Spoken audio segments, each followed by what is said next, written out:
దీపం ఎలా పెట్టాలి అన్నది దీపం పెట్టే మంత్రంలో ఉంది. సాధ్యం త్రివర్తి సంయుక్తం, 3 ఒత్తులు ఇయ్యాలి పూజ చేసినప్పుడు. 3 జ్యోతులు వెలుగుతూ ఉండాలి పూజ జరుగుతూ ఉండగా. ఇండ్లు వృద్ధిలోకి రావాలి అని యజమాని కోరుకుంటాడు కాబట్టి ఆ 3 జ్యోతులు తూర్పు ముఖంగా వెలుగుతూ ఉండాలి.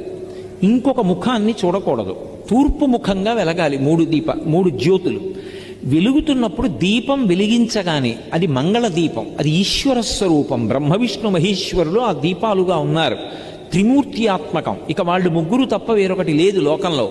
కాబట్టి అటువంటి దీపపు సమ్మె ఏది ఉందో దాని మీద పసుపు కానీ, కుంకం కానీ, అక్షతలు కానీ, పువ్వు కానీ ఉంచాలి. ఎందుచేత అంటే మంగళ దీపం అంటాం. మంగళ దీపము ఉంటుంది, అమంగళ దీపం అని ఒకటి ఉంటుంది.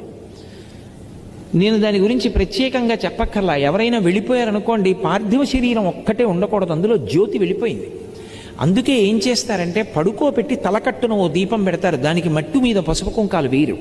అది అమంగళ దీపం. మంగళ దీపం ఇంట్లో పెట్టారు అంటే దీపం వెలిగించగానే కాసిన పువ్వులు వెయ్యాలి, లేదా పసుపు వెయ్యాలి, లేకపోతే కుంకం వెయ్యాలి, లేకపోతే కాసిన అక్షతలు వెయ్యాలి, వేసి నమస్కారం చేయాలి. అదే ఈశ్వరుడు.